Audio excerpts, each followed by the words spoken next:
What does pledging allegiance really mean? I pledge allegiance. It's more than just words. It's taking responsibility. It's getting involved in our democracy. This is what democracy looks like. I'm Allison Daskell-Hausman, and this is The Pledge. It's a podcast profiling people who have pledged to engage in our democracy. I cannot sit around knowing and seeing problems and not try to be the change that I want to see. Listen to The Pledge, be inspired, and get involved. Liberty and justice for all.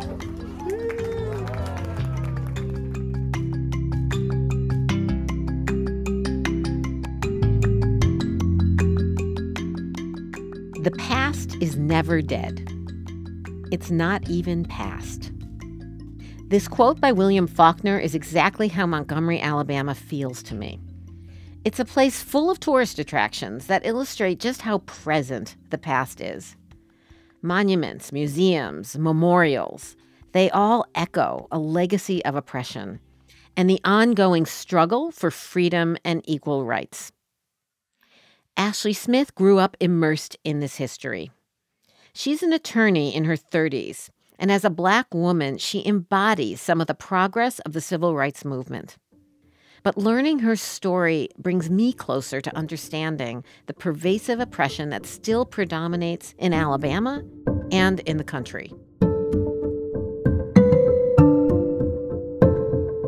As I walk with my husband across the Edmund Pettus Bridge, I try to imagine what happened here the first time civil rights activists marched across it in 1965. To be detrimental to your safety to continue this march, and I'm saying that this is an unlawful assembly. You are to disperse. You are ordered to disperse, go home, or go to your church.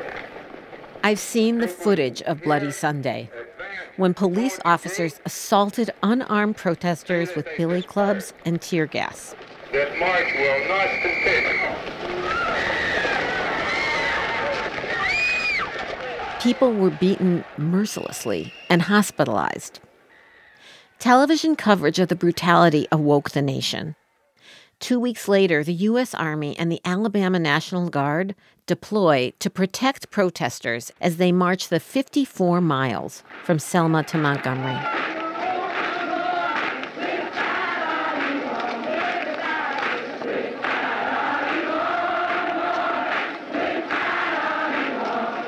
This is from the 1970 documentary, King, a Film Record, Montgomery to Memphis. In Montgomery, on the steps of the Alabama State House, Dr. Martin Luther King Jr. speaks. They told us we wouldn't get here. There were those who said that we would get here only over their dead bodies. Well, yes, sir. Talk. Yes. All the world today knows that we are here and we are standing before the forces of power in the state of Alabama saying we ain't gonna let nobody turn us around. 5 months later, President Johnson signs the Voting Rights Act, which protects African Americans' right to vote.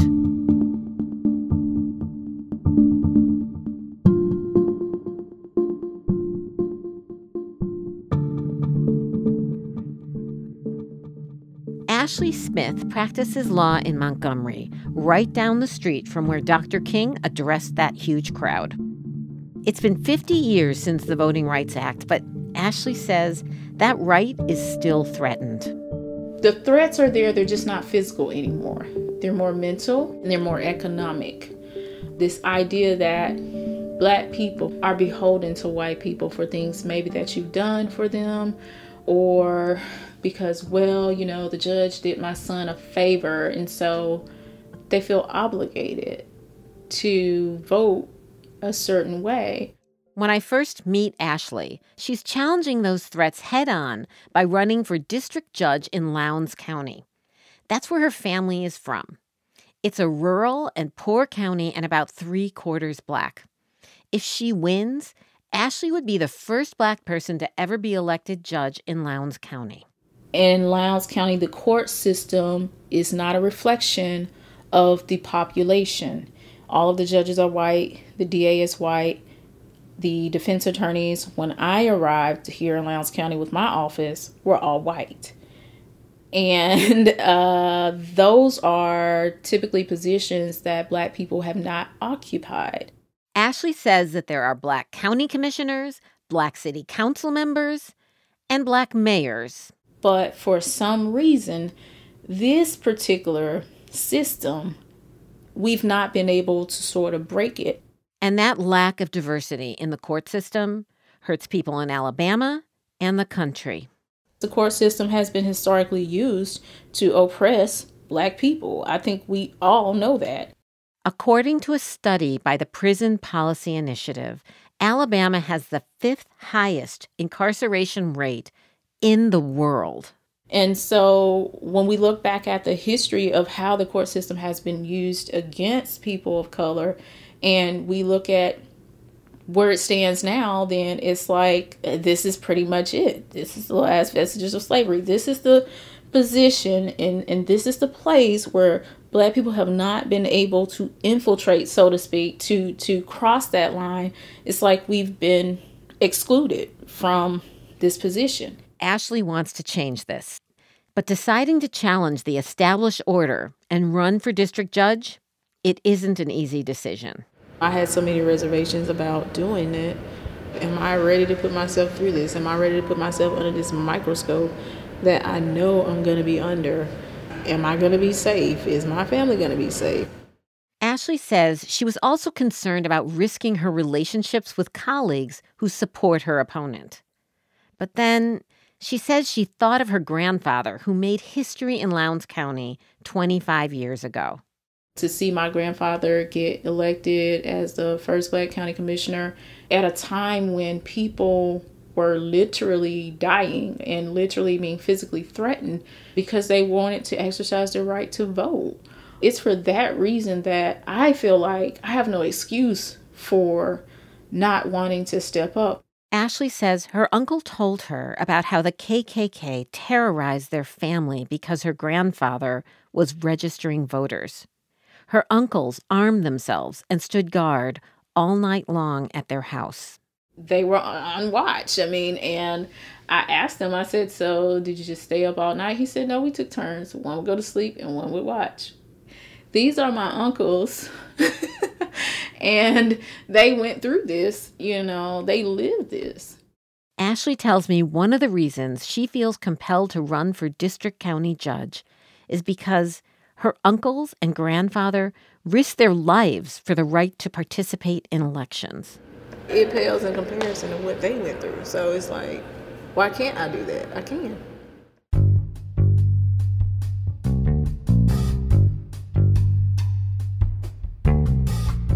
I experienced, racism or prejudices growing up, just like anybody else. Ashley says she now realizes how that racism played out. She says teachers assumed she wasn't smart just because she was Black. Her school counselor even advised her not to take too challenging a course load in junior high. I was a straight A student, and she told my mom that she was concerned about my ability to handle the workload or whatever. Ashley was lucky. Her mom was a strong advocate. And so my mom told her, if that's what she said that she wants to take, then that's what she's going to take. Simple as that. That's what she told my counselor, and we did not change it. And I made straight A's throughout junior high school. This kind of thing happened a lot, and it gave her insight into the people who were judging her. You try to reason these things away, but when you grow up as a person of color and you see these things happen over and over again, it becomes like, okay, this is not a mistake. This is just what you think. And these are your underlying prejudices and your biases that maybe you don't even realize you have. As an attorney, Ashley still has to navigate prejudice. She's been told she doesn't look like an attorney. At the courthouse, she's been stopped and searched. A judge once even assumed she was the mother of a child she was representing in juvenile court. Even though I was wearing a suit and carrying a legal file, no one else in here looks like this. What makes you think that I'm the mother of the child? And he was very apologetic about it, but the question is, why did you think that in the first place? Why didn't you think I was his attorney? I look like one. I'm wearing the uniform. I mean, what else do I have to put on to make you think that I am an attorney?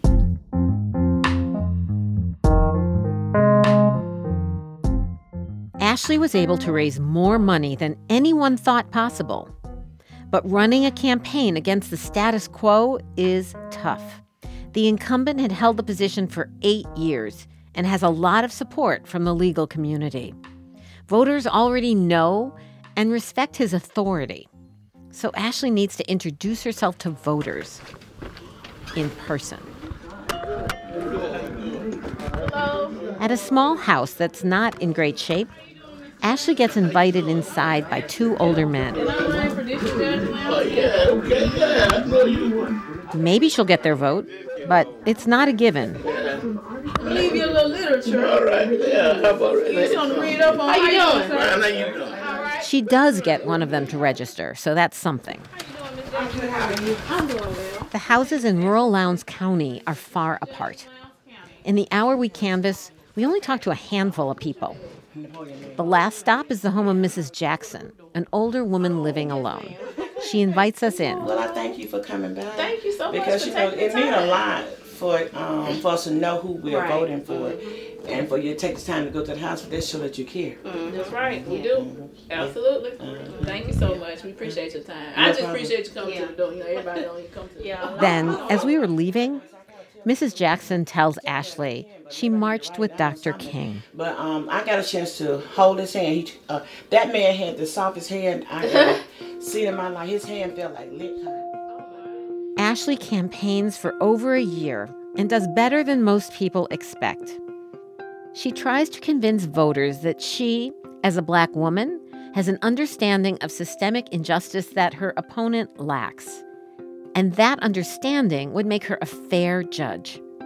But in the end, the sitting judge is reelected.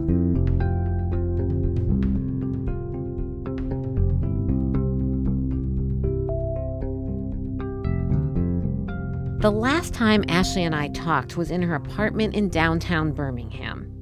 She's building up her private practice again, moving into civil law to fight workforce discrimination.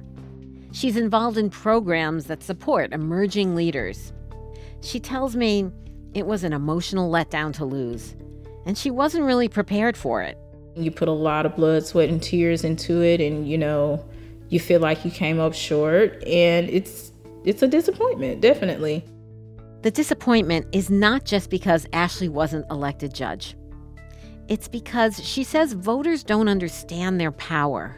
What has happened in Lowndes County is that the people have viewed the people in power as though they're greater and their power is greater, when in actuality, it's the other way around. It's that if you come together as a collective, then you have more power than the people that are in power, because they're only in power because of you.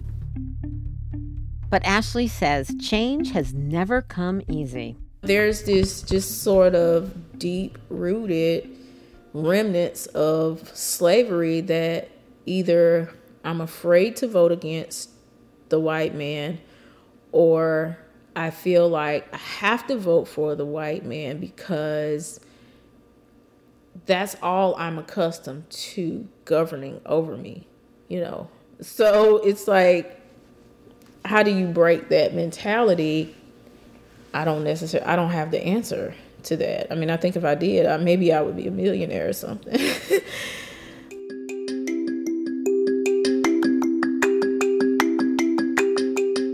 Ashley says she hasn't decided whether she'll run again for district judge. But one thing's for sure, she's not giving up. I'm here to do something, you know. We all are here to do something outside of ourselves. There's something greater than ourselves. Ashley has shown me how hard work, persistence, and faith lead her to accomplishment after accomplishment even with the loss of her first election. I'm grateful for the time Ashley spent with me and for the stories she shared. Thank you, Ashley. In our next episode, we'll meet Nancy Diebler. She's a retired teacher and a minister's wife whose faith leads her to confront the dominant culture around her. She's never been afraid to speak her mind. Now, people tell me I'm not scared of the devil. You've been listening to The Pledge. Please be sure to subscribe wherever you listen to podcasts and share this with all your friends. Also, if you have a story about political engagement or a friend who inspires you, we want to hear it. You can record a voice memo on your phone and email it to thepledgepodcast@gmail.com. You can also go to our website at thepledgepodcast.com or to our Facebook page and share your story. And thanks to the listeners who have already been in touch. I'm following up with all your suggestions. We're just starting to uncover the extraordinary ways Americans pledge to our country. We need your help. Until next time, stay strong and stick with your pledge.